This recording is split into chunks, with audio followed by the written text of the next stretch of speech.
That is a lighthouse.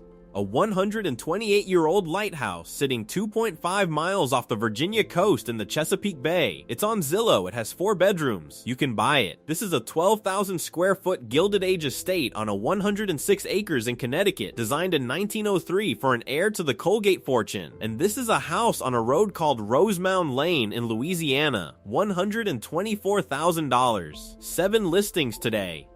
From a 1922 North Carolina house that someone bought for $75,000 2 months ago to a Connecticut estate that's been sitting since August. Each one has a price that, once you understand the story behind it, suddenly makes complete sense. Let's go. Listing 1,21750 Rosemound Lane, Springfield, Louisiana. Springfield, Livingston Parish. About an hour north of New Orleans, east of Baton Rouge, in the lowland pine and cypress country between the lake systems of southeastern Louisiana. The road name is Rosemound Lane, which sounds pastoral, and if you look at the satellite view, it's exactly that, a quiet lane in rural Livingston Parish lined with trees, with a flat lot and that specific quality of light that the South Louisiana lowlands have in the late afternoon. 1960 construction. 1,282 square feet, 2 bedrooms, 2 bathrooms, $124,000, 22 photos. Now, what $124,000 in Livingston Parish tells you about this property is partly about the house and partly about the parish itself. Livingston Parish flooded catastrophically in August 2016. The floods that month were called a 1 in 500 year weather event. Tens of thousands of homes were damaged or destroyed across the parish. The recovery took years. FEMA flood map revisions after that event reshaped property values across entire zip codes. Before you scroll to the photos, that context is the most important thing I can tell you about a $124,000 house on Rosemound Lane in Springfield. Go through the 22 photos. What you're looking at is a 65-year-old house in a parish that experienced one of the most severe flooding events in American history in the last decade. The interior, the floors, the walls, the condition of a 1960 Louisiana house after everything Livingston Parish has been through. $124,000. The price is not suspicious. The price is honest. If you're from Louisiana, drop a comment.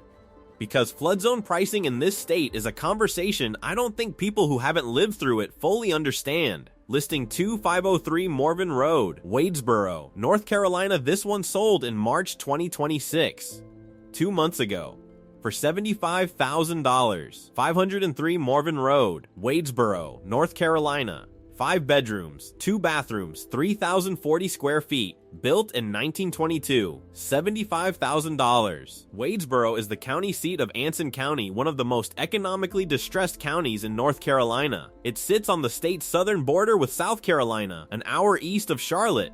Anson County's poverty rate is among the highest in the state. Someone paid $75,000 for 3,040 square feet and 5 bedrooms in March of this year. Here's the number that caught my attention. Zillow's rent zestimate for this property is $2,029 a month. If that rent estimate is accurate, the new owner could theoretically recoup their entire purchase price in about 3 years of rental income. Whether that math works in practice depends entirely on what condition those 5 bedrooms are actually in. A 1922 house in Anson County for $75,000 has a very specific kind of story written into its walls, but someone ran those numbers in March and said yes. Listing 3235 Iris Bryant Road, Irwin, North Carolina. I want to spend a minute on that number before we look at anything else. The average real estate listing has around 30 to 40 photos. 73 is the number an agent takes when they genuinely believe that the more you see, the more you'll want it.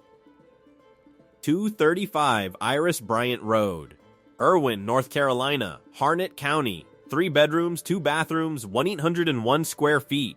Built in 1910. $249,900. Irwin is a small mill town, the kind of community that the North Carolina textile industry created in the early 20th century and that has spent the decades since slowly restructuring around a disappeared economic base. The town itself is quiet. Iris Bryant Road is the kind of address that exists in rural Harnett County, a named road and farmland outside the city limits. So what does an agent photograph 73 times in a 115-year-old 1801 square foot farmhouse? The exterior first, the house from multiple angles, the lot, the mature trees, the setting. A 1910 farmhouse in rural North Carolina has a very specific relationship to its land. These homes weren't designed to be photographed from a flattering angle. They were designed to work to be lived in by families who farmed, who raised children, who needed a functional structure through a century of North Carolina seasons. Then the interior. 73 photos means every room, every hallway, every detail the agent thought justified documentation. Look at the floors. A 1910 farmhouse with original wood floors has grain and color and wear patterns that took 115 years to develop. You cannot buy that at a lumber yard. The ceilings. The trim.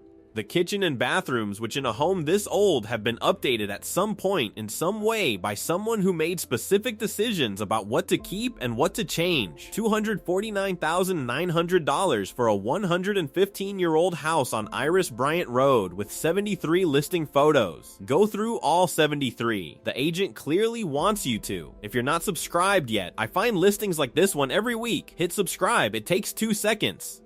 Listing 4330 Carolina Drive, Tryon, North Carolina. This one is already sold, but the price history is why it's on today's video. 330 Carolina Drive, Tryon, North Carolina. Polk County. Foothills of the Blue Ridge, the area between Charlotte and Asheville that has been drawing buyers for decades. In February 2020, this property sold for $120,000. In October 2025, it sold for $675,000 in appreciation in 5 years. On a 1-bedroom, 2-bathroom building from 1929 in Tryon, North Carolina.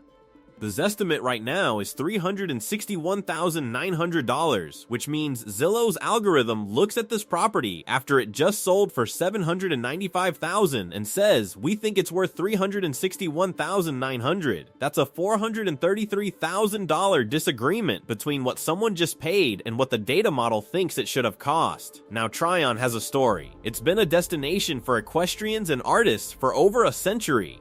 The Tryon International Equestrian Center is there, which has been drawing high-end buyers to Polk County. Property values in this specific area have moved dramatically since 2020.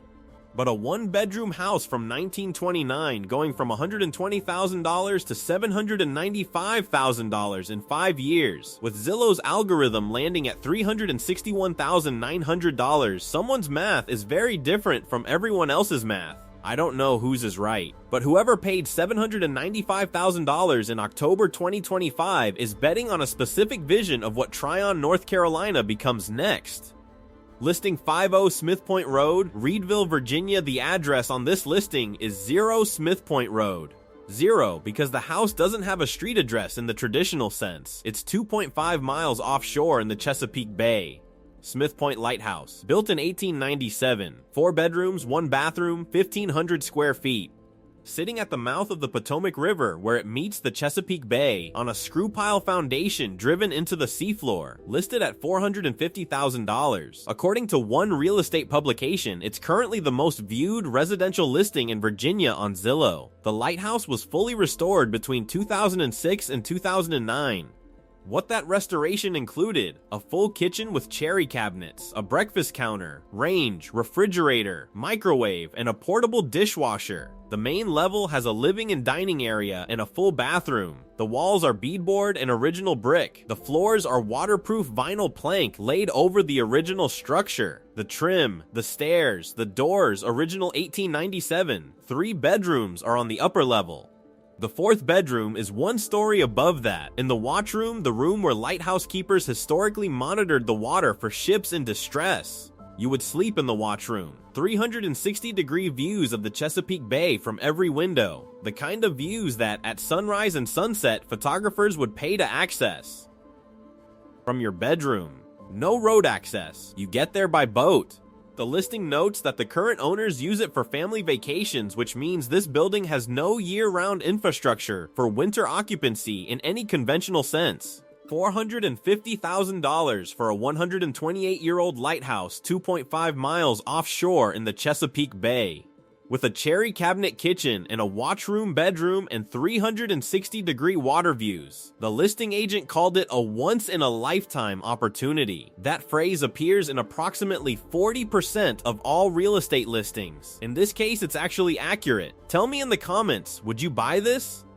What does your daily commute look like when your house is a lighthouse 2.5 miles into the Chesapeake Bay? Listing 6900N Nash Street, Wilson, North Carolina, the most documented listing on today's video. 97 images of a 6,331 square foot home built in 1903 in Wilson, North Carolina. 4 bedrooms, 4 bathrooms. On Nash Street, which in Wilson's history is one of those addresses that tells you who built it and what they were trying to say about themselves. Wilson, North Carolina made its money in tobacco.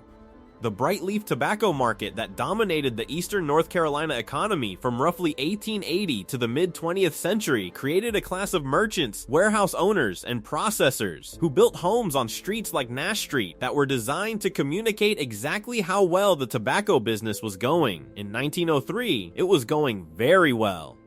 6,331 square feet across a home built at that moment means rooms with the proportions of the Gilded Age ceilings that require a specific size of chandelier, staircases that are destinations in themselves, dining rooms that assume the presence of staff. 97 photos means the agent documented every inch of it. The formal rooms, the staircase, the kitchen, which has been updated necessarily because a 1903 kitchen and a 2026 kitchen are categorically different objects. The 4 bedrooms, which in a house this size are not compact. The 4 bathrooms, which across 120 years of ownership have each been touched in different ways by different people making different decisions. The exterior details. A 1903 tobacco money mansion on Nash Street has architectural vocabulary that modern construction cannot replicate, not because the materials aren't available, but because the labor economics that made it possible no longer exist. $919,000 for 6,331 square feet of 1903 Wilson in 97 photos. The listing is active. The price is what it is. Go through those 97 images. Because that number of photos on a listing at this price in this city means the agent wants you to understand something about this house that the price alone doesn't communicate. Listing 7138 Amenia Road, Sharon, Connecticut, Filston, and now the one that doesn't fit the price range of today's video and fits it perfectly. $7,500,000 is not cheap.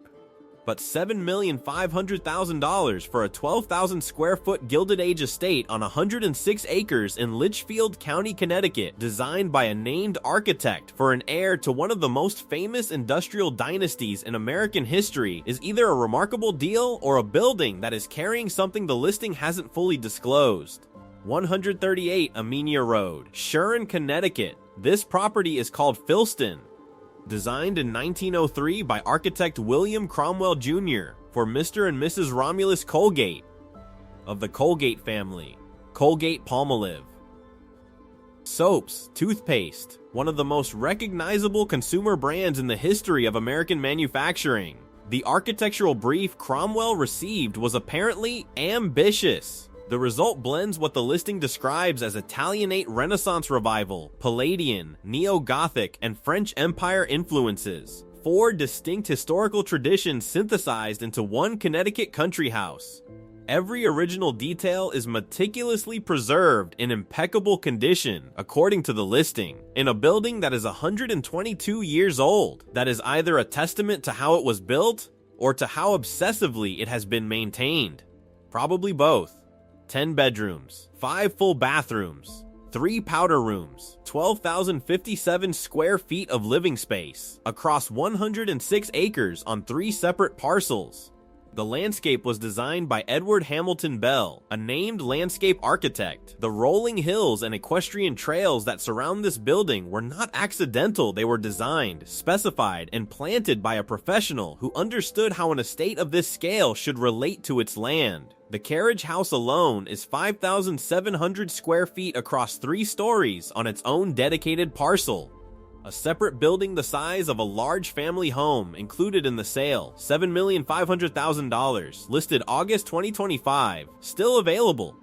In the Hamptons, a 12,000 square foot estate on 106 acres would be listed at $40 million and would sell in a weekend. In Greenwich, the same. In Litchfield County, Connecticut, which is genuinely beautiful, genuinely desirable, but not the Hamptons' $7.5 million for this specific combination of history, scale, and architecture represents a gap between what the building is and what the local market can support.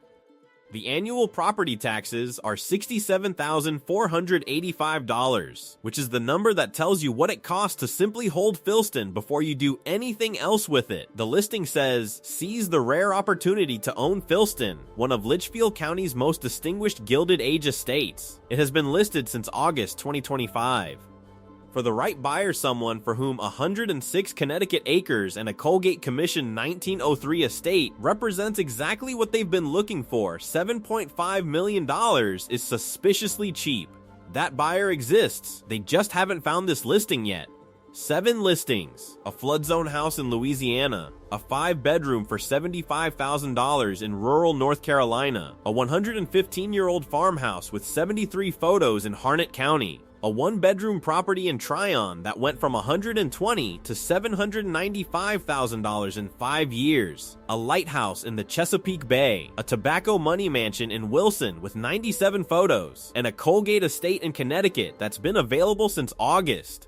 Every single one of these prices makes sense once you understand the story behind it. That's what I find every time I go through listings like these. The price is never random. It's always the market's way of telling you something about the building, the location, or the history that the listing description either can't say or has chosen not to. Every price is an argument. If you found a listing where the price made you stop and ask why, drop the link in the comments. I go through every single one, and the best ones end up here. Subscribe if you want to keep doing this. New listings every week.